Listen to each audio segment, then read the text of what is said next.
ابن عطاش قسط نمبر 38۔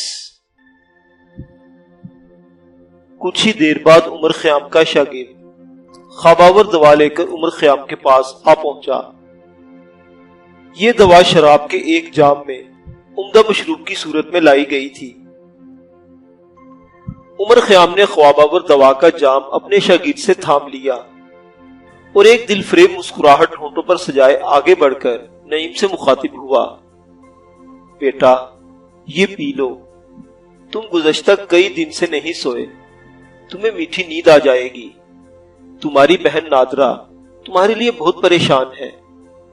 جن لوگوں نے تمہیں اس حال تک پہنچایا ہے وہ ٹھیک لوگ نہیں۔ لیکن نعیم اب ایک فدائی تھا۔ اس پر عمر خیام کی مشفقانہ بات کا تنکا بھر اثر نہ ہوا۔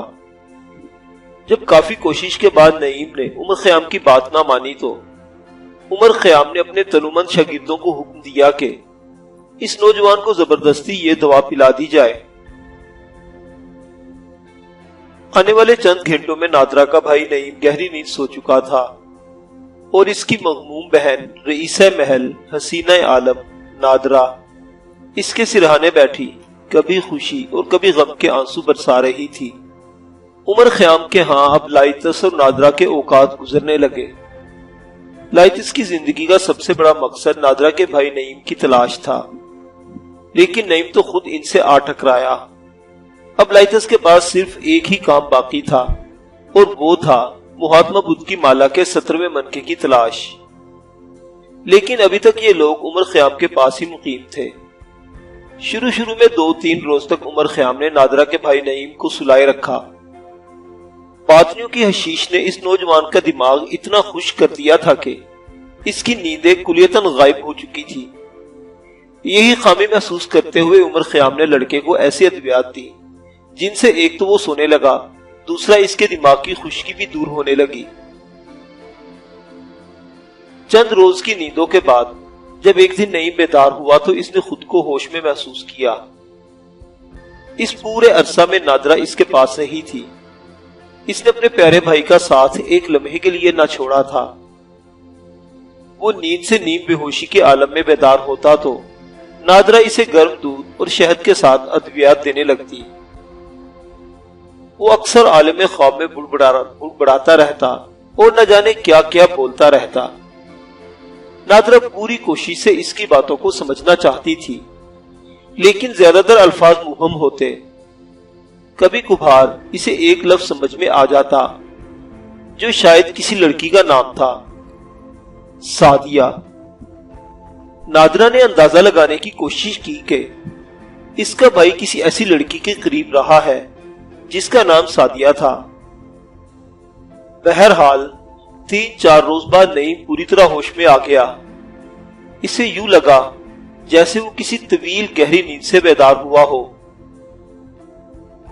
اس نے اپنے سامنے اپنی بڑی بہن کو بیٹھے دیکھا تو کسی قدر حیرت اور مسرت کے ملے جلے جذبات سے اسے پکارا، آپی تم؟ نادرا کی باچھیں کھل اٹھی۔ اسے اپنا بھائی واپس مل گیا تھا۔ وہ بے ساختہ اپنی جگہ سے اٹھی اور خوشی سے چیختی ہوئی نعیم سے لپٹ گئی۔ نعیم تم کہاں چلے گئے تھے میری جان؟ میں نے تمہیں ڈھونڈنے کے لیے مشرق و مغرب ایک کر دیے۔ نادرا نے دیکھا نعیم کی آنکھوں میں بھی آنسو چمک رہے تھے۔ وہ اپنی بہن کے سینے سے لگا رو رہا تھا۔ وہ روتا رہا، کافی دیر تک آنسو بہاتا رہا، اور پھر جب اس کے من کا بوجھ کچھ ہلکا ہوا تو اس نے نادرا کو بتانا شروع کیا، آپی مجھے ایک دوست دعوت خانے میں لے گیا تھا۔ وہاں مجھے بہت پسند کیا گیا۔ بڑے بڑے عمر رسیدہ اشخاص میری قدر کرنے لگے۔ وہ مجھ پر طرح طرح کے سوال ڈالتے اور میں ان کے جواب نہ دے سکنے کی وجہ سے ان کے دام میں پھنستا چلا گیا۔ پھر ایک رات میں جب شام کے بعد قہوہ خانے سے نکل کر گھر کی طرف آ رہا تھا تو راستے میں مجھے ایک ضعیف العمر نابینا شخص نظر آیا۔ یہ شخص ہمارے شہر اصفہان کی گلیوں میں بھیک مانگا کرتا تھا۔ اس نے مجھے مدد کے لیے پکارا اور میں دل میں نیک ارادے سے لے کر اسے راستہ دکھانے کی غرض سے اس کے ہمراہ چل دیا۔ لیکن ایک ویران سرائے کے پاس جب میں پہنچا تو ایک تاریک کوچے میں مجھے چند نقاب پوشوں نے گھیر کر گرفتار کر لیا، پھر مجھے بے ہوش کر دیا گیا۔ میں جب ہوش میں آیا تو میں نے خود کو ایک وسیع اور اس قلعے کے قید خانے میں پایا۔ چند روز تک مجھے اسی قید خانے میں رکھا گیا۔ وہاں میرے ساتھ چند نوجوان اور بھی تھے۔ بالآخر ہم سب کو ایک شتربان قافلے کے ہمراہ قلعہ الموت بھیج دیا گیا۔ اس وقت تک باطنیوں سے میری نفرت آسمان کو چھونے لگی تھی، لیکن پھر نہ جانے مجھے کیا ہوا کہ میری نفرت ایک عجیب طرز کے وجدان میں بدلنے لگی۔ پہلے پہل مجھے شیخ الجبل کے دربار میں نہلا دھلا اور اچھا لباس پہنا کر حاضر کیا گیا۔ شیخ الجبل کا پورا دربار سفید سنگ مرمر سے بنا تھا۔ دربار میں جلوہ افروز سفید لباسوں میں ملبوس لوگ آسمانی فرشتے دکھائی دے رہے تھے۔ دربار کا فرش کسی ایسے شیشے سے بنا تھا جس پر چلتے ہوئے انسان کی نظریں اپنے عکس سے نہ ہٹ سکتی تھی۔ قصہ مختصر، مجھے شیخ الجبل کے سامنے حاضر کر کے سونے کی تشتری میں رکھے زرقون کے شفاف جام میں ایک انتہائی خوش رنگ مشروب پیش کیا گیا، جس کی رنگت دیکھتے ہی میں مسحور ہونے لگا تھا۔ میں نے شیخ الجبل کے حکم پر وہ مشروب پیا اور کچھ دیر بعد میں شیخ الجبل کے بقول اس دنیا سے ایک عارضی موت کے ذریعے رخصت ہو کر جنت الفردوس میں جا پہنچا۔ آپی، وہ سچ مجھ کی جنت الفردوس تھی۔ وہاں میں کئی دن رہا۔ اتنی حسین جگہ زمین پر ممکن نہیں۔ ہر قسم کے اشجار اور ان پر ایسے ایسے پرندے جن کے خوشنما پر اور رنگین بدن جو نہ کسی نے کبھی دیکھے اور نہ سنے۔ فردوس بری کے بیچوں بیچ سے گزرتی ہوئی دودھ اور شہد کی نہریں جو زمین میں کھدی ہوئی نہ تھی بلکہ اسی شیشے سے خالق بہشت نے بنائی تھی جو شیخ الجبل کے دربار کے فرش میں میں نے دیکھا تھا۔ یہ نہریں زیادہ چوڑی نہ تھی لیکن اتنی دل فریب تھی کہ اس ماحول میں بے اختیار کھو جانے کو جی چاہتا۔ آپی، وہ سچ مچ بہشت تھی۔ وہاں حوریں بھی تھی۔ ایک لڑکی جو مجھے سب حوروں میں بہت زیادہ پسند آئی سعدیہ تھی۔ وہ پھولوں کے میدان میں ملائم یا قوتی نشستوں پر میرے ہمراہ بیٹھتی تو میں دنیا و مافیہا سے بے خبر ہو جاتا۔ اس کے بدن پر ایسا لباس ہوتا جس میں سے اس کا شفاف جسم چھلک چھلک کر دیکھنے والی نگاہوں میں کھپنے لگتا۔ وہ سعدیہ تھی۔ اس نے مجھے بتایا کہ وہ اسی فردوس کی حور ہے اور خالق بہشت نے اس کا نام سعدیہ رکھا ہے۔ پھر مجھے اس خلد بری سے نکال دیا گیا۔ میں نے اپنے آپ کو قلعہ الموت میں پایا اور ٹھیک اسی جگہ جہاں شیخ الجبل کے سامنے ارغوانی مشروب پیتے ہی میں فردوس بری میں جا پہنچا تھا۔ شیخ الجبل اپنی مسند پر بیٹھا مجھے دیکھ دیکھ کر مسکرا رہا تھا۔ وقت بھی وہی تھا، لمحات بھی وہی، جگہ بھی وہی تھی اور سفید پوش اہلیان دربار بھی وہی۔ مجھے یقین ہو گیا کہ میرے لمحات گزرے ہی نہیں۔ میں نے جو کچھ دیکھا بذریعہ معراج دیکھا۔ آپی، میں کیسے یقین نہ کرتا کہ جنت سے ہو کر آیا ہوں۔ اب میرے دل و دماغ کے ساتھ وہ جنت چپک چکی تھی۔ میں جنت کی اسی حور کے ہمراہ اپنی باقی ماندہ زندگی گزارنا چاہتا تھا۔ سعدیہ کا حسن ہمہ وقت میرے سر پر سوار رہتا۔ پھر کیا ہوا؟ پھر یہ ہوا کہ مجھے خنجر زنی کی تربیت دی جانے لگی اور جب میری تربیت مکمل ہو گئی تو مجھے حکم دیا گیا کہ اگر میں عمر خیام کا قتل کر دوں تو مجھے وہی جنت عطا کر دی جائے گی جہاں میری سعدیہ میری منتظر ہوگی، اور اگر میں عمر خیام کا قتل کرتے ہوئے مار بھی دیا گیا تو میں سیدھا اسی فردوس بری میں جا پہنچوں گا۔ آپی، میں کیا کروں؟ مجھے وہ لڑکی چاہیے جو میری روح میں ہمیشہ ہمیشہ کے لیے اتر چکی ہے۔ اگر یہ سچ ہے کہ مرنے کے بعد اسے اسی جنت میں بھیجا جائے گا اور وہی لڑکی مجھے عطا کی جائے گی تو خدا کی قسم میں عمر خیام کو قتل کر دوں گا۔ نادرہ حیرت کی شدت سے پتھر ہو چکی تھی، اس کی پلکیں نہ جھپک رہی تھی۔ وہ اپنے پیارے بھائی کی کہانی سنتے ہوئے حیرت کے سمندر میں غوطے لگا رہی تھی۔ نعیم کی بات ختم ہوئی تو وہ کافی دیر تک خاموشی سے بیٹھی اسے تکتی رہی۔ نعیم بھی خاموش تھا۔ بالآخر نادرہ اپنی جگہ سے اٹھی اور اپنے بھائی کے پہلو میں بیٹھتے ہوئے اپنا بازو پیار سے اس کی گردن میں حمائل کر دیا اور پھر بولی، نعیم، میری بات دھیان سے سنو۔ تم خطرناک ہفت امامیوں کے ہتھے چڑھ گئے ہو۔ یہ جنت حسن بن صبا نے قلعہ الموت میں ہی بنا رکھی ہے، جہاں ہر روز سینکڑوں گوالے دودھ کی بڑی بڑی گاگریں بھر کر لاتے ہیں اور ایک خفیہ مقام سے وہ دودھ ایک باریک سی نالی میں بہا دیا جاتا ہے۔ اسی باریک سی نالی کو تم دودھ کی نہر سمجھ رہے ہو۔ جنت میں بھیجے جانے سے پہلے تمہیں حشیش کا مشروب پلا دیا گیا تھا اور پھر کئی روز بعد ٹھیک اس وقت تمہیں دوبارہ دربار کے فرش پر ہوش میں لایا گیا۔ جنت کی حوریں سب کی سب دنیا بھر کی حسین لڑکیاں ہیں، جن کے بھائیوں، بہنوں اور والدین کو حسن بن صبا کے چیلوں نے اپنے خطرناک عقوبت خانوں میں یرغمال بنا کر رکھا ہوا ہے۔ یہی وجہ ہے کہ وہ حوریں جنت میں آنے والے کسی نوجوان کو اپنی اصل کہانی یا اصل راز نہیں بتا سکتی۔ اگر وہ ایسا کر دے تو ان کے اہل خانہ کو باطنی جان سے مار دیں گے۔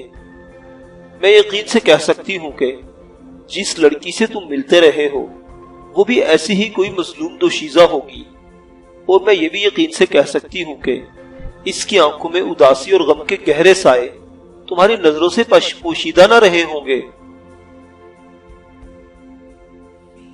نعیم تیزی کے ساتھ گھوم کر اپنی دانا بہن کا چہرہ دیکھنے لگا۔ اس نے سوچا، آخر اس کی آپی کو یہ سب باتیں کہاں سے معلوم ہوئی؟ نادرہ تو بالکل سچ کہہ رہی تھی۔ اس نے واقعتاً سعدیہ کی آنکھوں میں اداسی اور دکھ کے گہرے سائے دیکھے تھے۔ اس نے خلد بری میں گھومتے پھرتے بارہا سعدیہ سے اس کے دکھ کی وجہ بھی پوچھی تھی، لیکن سعدیہ نے ہر بار مسکرا کر ٹال دیا تھا اور کہا تھا، اسے کوئی دکھ کیوں ہوگا، وہ تو جنت کی حور ہے۔ آج اسے یکایک اس بات کا یقین آ گیا کہ وہ کسی جنت میں نہ گیا تھا بلکہ خطرناک باطنیوں کے ہتھے چڑھ گیا تھا۔ اس کی آنکھیں کن پٹیوں تک پھیل گئیں اور وہ دیدے پھاڑے اپنی آپی کو تکتا ہی رہا۔ اسے اس قدر حیرت زدہ دیکھ کر نادرہ مسکرا دی اور پھر ہنستے ہوئے کہنے لگی، نعیم، تم یہی سوچ رہے ہو نا کہ میری آپی کو یہ سب کچھ کس نے بتایا؟ یہ سب کچھ مجھے اس شخص نے بتایا جو حسن بن صبا کے نہ صرف قریب رہا تھا بلکہ اس کے تمام تر عزائم اور منصوبوں سے آگاہ تھا۔ مجھے یہ باتیں عظیم بزرگ ابو سلیم بغدادی شہید نے بتائی تھی۔ نادرہ کے منہ سے شہید کا لفظ سنتے ہی نعیم بھوچکا رہ گیا۔ شہید؟ کیا استاد ابو سلیم اب اس دنیا میں نہیں رہے؟ ہاں، نہیں، انہیں بھی ایک خطرناک فدائی نے خطبہ جمعہ کے دوران شہید کر دیا تھا۔ نعیم کا چہرہ یکدم اتر گیا۔ وہ اصفہان کا رہنے والا تھا اور ابو سلیم جیسے درویش منش اور پیار کرنے والے استاد کو اچھی طرح جانتا تھا۔ کچھ دیر تک وہ خاموش رہا، پھر رفتہ رفتہ اس کی چہرے پر غصے کے آثار دکھائی دینے لگے۔ اس کے اعصاب تن گئے اور آنکھیں شعلے اگلنے لگی۔ یکایک وہ خاص فدائیوں کے سے خوخار لہجے میں بولا، میں انہیں نہیں چھوڑوں گا، میں باطنیوں کو نہیں چھوڑوں گا، میں شیخ الجبل کا خاتمہ کر کے قلعہ الموت سے اپنی سعدیہ کو نکال لاؤں گا۔ انہوں نے جو کچھ مجھے سکھایا اب وہ تربیت میں انہی کے خلاف استعمال کروں گا۔ میں انہیں نہیں چھوڑوں گا، چاہے اس کام میں میری جان ہی چلی جائے۔ اس کی آنکھوں کی رنگت تبدیل ہو چکی تھی نادرا کو محسوس ہوا جیسے اس کی ذہنی روح پھر بہکنے لگی ہو۔ وہ گھبرا کر اٹھی اور تپائی پر رکھا خواباور مشروب بڑی تیزی کے ساتھ نعیم کو پیش کر دیا۔ نعیم، اسے پی لو، تمہاری آنکھوں کا رنگ پھر بدل رہا ہے۔ میرے خیال میں ابھی حشیش کا اثر پوری طرح ختم نہیں ہوا۔ کاش میرے پاس حکیم اصفہان کی دوا ہوتی تو تمہارا نشہ یکسر ختم ہو جاتا۔ تم اسے پی کر سو جاؤ۔ ٹھیک ہے، تم جو چاہو کرنا، لیکن ابھی سو جاؤ۔ شاباش میرے اچھے بھائی۔ نعیم نادرا کی باتیں سن کر مسکرا رہا تھا۔ اس کی حالت تو اب ٹھیک تھی، لیکن اس نے نادرا کی بات نہ ٹالی اور عمر خیام کی دی ہوئی دوا کا مشروب پینے لگا۔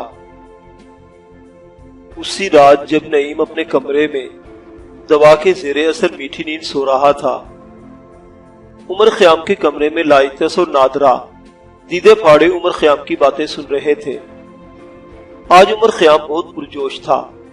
اس نے بڑی مہارت کے ساتھ تمام ذائچے، زاویے اور حساب کتاب کے بعد ایک ایسی بات معلوم کر لی تھی جو لائتس کی چنوتی کے لیے زیادہ سے زیادہ قرین قیاس سمجھی جا سکتی تھی۔ عمر خیام نے بتایا، تم دونوں سمجھدار ہو، لیکن لائتس کی چنوتی کا راستہ سمجھنے کے لیے بہت ضروری ہے کہ تمہیں پہلے کچھ ضروری باتوں کا علم ہو۔ میری باتوں کو غور سے سننا، یہ بہت ضروری ہے۔ یہ جو ہم دن رات کا نظام دیکھتے ہیں، یہ اس لیے ہے کہ ہماری زمین اپنے محور کے گرد گردش کرتی ہے۔ تم تصور کرو، ایک گیند فضا میں معلق ہے اور اپنے محور کے گرد گردش کر رہی ہے۔ اس محوری گردش کے دوران زمین کا جو حصہ روشن ہوتا ہے وہاں دن ہوتا ہے، اور جو حصہ سورج کے سامنے نہیں ہوتا وہاں رات ہوتی ہے۔ زمین ایک سیارہ ہے اور سورج ایک ستارہ ہے۔ ستارہ وہ ہوتا ہے جو روشنی پیدا کرے، اور سیارے وہ ہوتے ہیں جو سورج کے گرد دائروی گردش کریں۔ سورج کے 7 سیارے ہیں۔ مسلمان فلکیات دانوں نے سورج کے 7 سیارے دریافت کر لیے تھے، باقی 2 سیارے مغربیوں نے دریافت کیے، اور اب سورج کے 9 سیارے طے شدہ ہیں۔ اردو داستان۔ سورج کے سب سے نزدیک سیارہ عطارد ہے۔ عطارد سورج کے گرد 88 دن میں ایک چکر لگاتا ہے۔ اس کا مطلب ہے کہ عطارد کا ایک سال 88 دن کا ہوا۔ عطارد سے ذرا دور زہرہ ہے، اور زہرہ سے دور ہمارا سیارہ زمین ہے۔ زمین سورج کے گرد 365 دن میں ایک چکر مکمل کرتی ہے، اور یہی ہماری زمین کا سال ہے۔ تم تصور کرو کہ سورج ایک بڑا گیند ہے اور زمین ایک چھوٹی گیند۔ زمین جب سورج کے گرد گھومتی ہے تو ظاہر ہے چھوٹی گیند کا اپنی محوری گردش کی وجہ سے پھولا ہوا حصہ یعنی پیٹ ہی سورج کے سامنے رہے گا، اور زمین جب اپنے محور کے گرد گھومے گی تو اس کے دونوں طرف 2 مقام ایسے بھی ہوں گے جو گھومتی ہوئی زمین کے نقطے یعنی قطب کہلائیں گے۔ قطب نما ستارے کا مطلب ہے کہ آسمان پر چمکتے ہوئے ستاروں میں وہ ستارہ جس کی مدد سے ہم قطب شمالی کی پہچان کرتے ہیں۔ چاند کوئی بڑا سیارہ نہیں، یہ خلا میں تیرتا ہوا ایک چھوٹا سا ویران سیارہ ہے جو ہماری زمین کے گرد گردش کرتا ہے۔ چاند ہماری زمین کے گرد اپنا ایک چکر 30 دن میں مکمل کرتا ہے۔ اب میری بات غور سے سنو۔ گردشوں کے اس نظام میں ایک وقت وہ بھی آتا ہے جب ایک طرف تو چاند زمین کے گرد گھومتا ہے، اس راستے کے بیچوں بیچ آ جاتا ہے جس راستے سے سورج کی روشنی زمین پر پڑتی رہتی ہے۔ ایسا سال میں ایک آدھ باری ہوتا ہے۔ جب ایسا ہو تو اہل زمین کو دن کے وقت بھی سورج دکھائی نہیں دیتا، جسے ہم سورج گرہن کہتے ہیں۔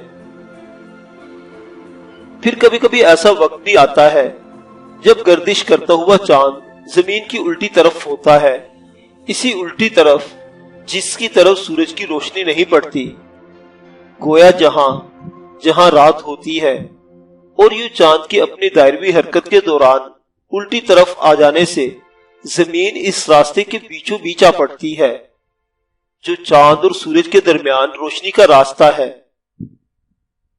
تمہیں شاید معلوم نہیں، یہ چاند اس لیے چمکتا ہے کہ اس پر سورج کی روشنی پڑتی اور منعکس ہوتی ہے۔ ہم اگر چاند پر چلے جائیں تو تمہیں سورج کی روشنی اپنی زمین پر ایسے ہی پڑتی ہوئی دکھائی دے گی، تمہیں اپنی زمین ایک بڑا سا چاند محسوس ہوگی۔ تم میری باتیں توجہ سے سن رہے ہو نا؟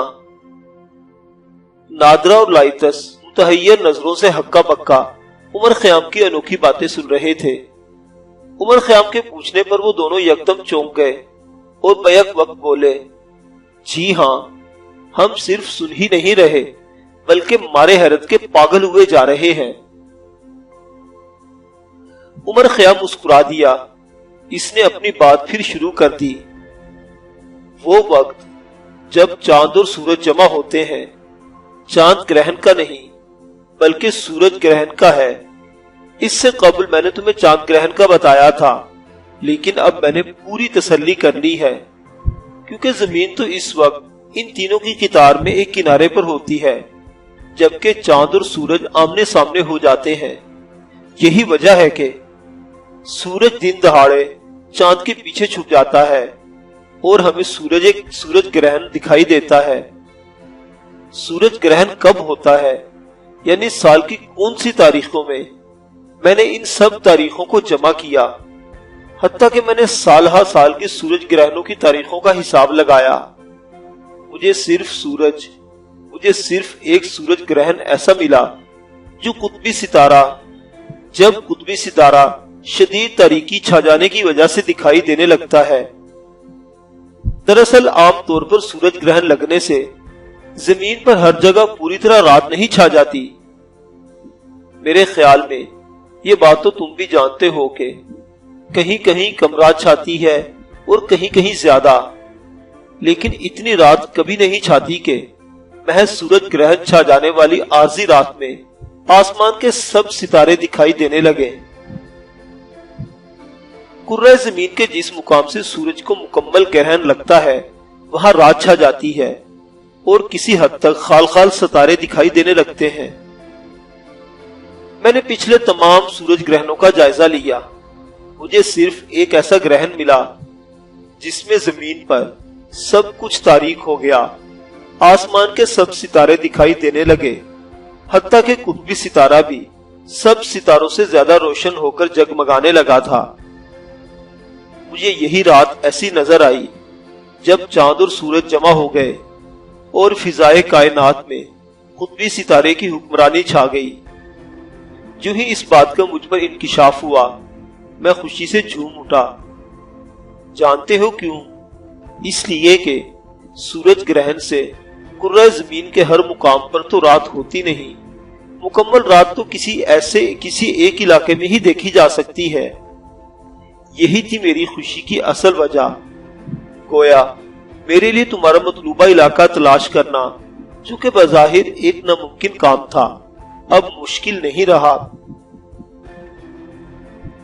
میں نے فوری طور پر اس سورج گرہن کو کرۂ زمین کے مختلف مقامات پر ڈھونڈنا شروع کر دیا، اور پھر مجھے ایک ایسا مقام ملا جہاں اگر میں اس روز کھڑا ہوتا تو اس عظیم سورج گرہن کا منظر دیکھتا، جس میں ہر طرف تاریکی چھا گئی اور آسمان کے ستارے جگمگا اٹھے، جن میں سب سے زیادہ جگمگاتا ہوا ستارہ قطبی ستارہ تھا۔ یہ بہت عرصہ پہلے کی بات ہے، غالباً آج سے 1000 یا 1100 سال پہلے کی، جب زمین پر ایسا سورج گرہن دکھائی دیا تھا جسے اگر ایران کے شہر پارس میں کھڑے ہو کر دیکھا جاتا تو سورج چاند کی آڑ لے لیتا، تاریکی چھا جاتی اور قطبی ستارہ آسمان پر حکمرانی کرنے لگتا۔ مجھے یقین ہے تمہارے جس اپنشت میں گوتم بدھ کی مالا کا 17واں منکر ڈھونڈنے کا طریقہ یہی بتایا گیا ہے کہ اس اپنشت میں یہ طریقہ بتانے والے گوتم کے بھکشو کا نام بھی درج ہوگا، مجھے پورا یقین ہے یہی وہ بھکشو تھا جس نے منکا چھپایا۔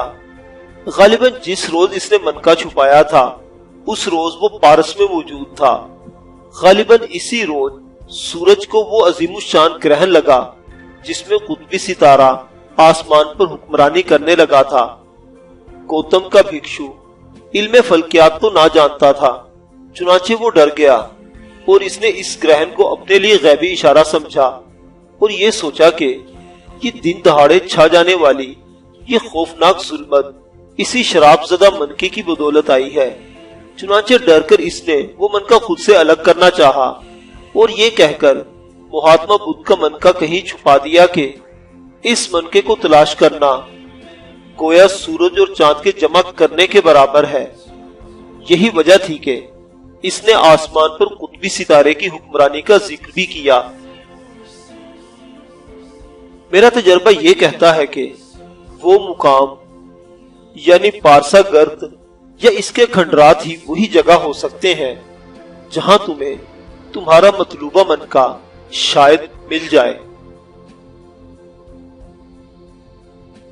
لائٹس اور نادرا شاید زندگی میں کبھی اس قدر حیران نہ ہوئے ہوں گے جتنے اب ہوئے تھے۔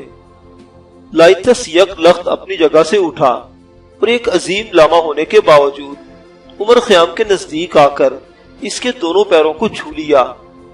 ایسا اس نے شدت جذبات سے کیا تھا۔ نادرا کا چہرہ تمتما رہا تھا۔ لائٹس کی آنکھیں کسی فانوس کی طرح چمک رہی تھی۔ مارے حیرت و خوشی اور شدت جذبات کے لائٹس مرد آہن کے ہاتھ کپ کپانے لگے۔ وہ خود علم قیافہ جانتا تھا۔ اس نے قلعہ دزکو کے داروغہ ابو عمیر کو اسی علم کی بدولت بعض ایسی باتیں بتائی تھی جو ابو عمیر کے لیے حیران کن تھی، لیکن آج اتنے بڑے قیافہ شناس کے سامنے خود کو پہلی جماعت کا ننھا سا بچہ سمجھ رہا تھا۔ خاص طور پر عمر خیام کا یہ کہنا کہ منکے والے بھکشو نے سورج گرہن کا عذاب سمجھ کر پارس میں ہی کہیں منکا چھپا دیا ہوگا، ایک ناقابل یقین حد تک قابل یقین قیافہ تھا۔ اور پھر عمر خیام کا یہ کہنا کہ اسی بھکشو نے اپنے اپنشت میں یہی لکھا ہوگا کہ جب سورج اور چاند مل جائیں گے اور قطبی ستارہ آسمان پر حکمرانی کرنے لگے گا تو گوتم بدھ کا منکا مل جائے گا۔ لائٹس کے لیے سب سے زیادہ حیران کن تھا کیونکہ وہ تو بدھ مت کے اپنشتوں کو پڑھ چکا تھا اور جانتا تھا کہ یہ بات واقعتاً اسی بھکشو نے لکھی تھی جسے آج تک کراختائی بدھ ایک ناممکن العمل پیشن گوئی سمجھتے آ رہے تھے۔ اگرچہ پارس کے کھنڈرات سے بدھ کا منکا ڈھونڈ لانا بھی ایک قریب ناممکن کام تھا، لیکن اب لائٹس مایوس نہیں تھا۔ اسے یقین ہونے لگا تھا کہ جب اتنے بڑے کرۂ زمین پر ایک مخصوص مقام کا تعین اس قدر آسانی کے ساتھ ہو گیا تو پھر یہ کیسے ہو سکتا ہے کہ اس کا پروردگار منکا ڈھونڈ لانے میں مزید اس کی مدد نہ کرے۔ لائٹس کے چہرے پر انبساط کی آتی جاتی لہروں کو دیکھ کر اس کو ٹوٹ کر چاہنے والی نادرا کے دل میں خوشی کے شادیانے بج رہے تھے۔ وہ جانتی تھی کہ لائٹس منکا حاصل کیے بغیر اپنی سخت جان اور خطرناک قوم سے کبھی پیچھا نہیں چھڑا سکے گا۔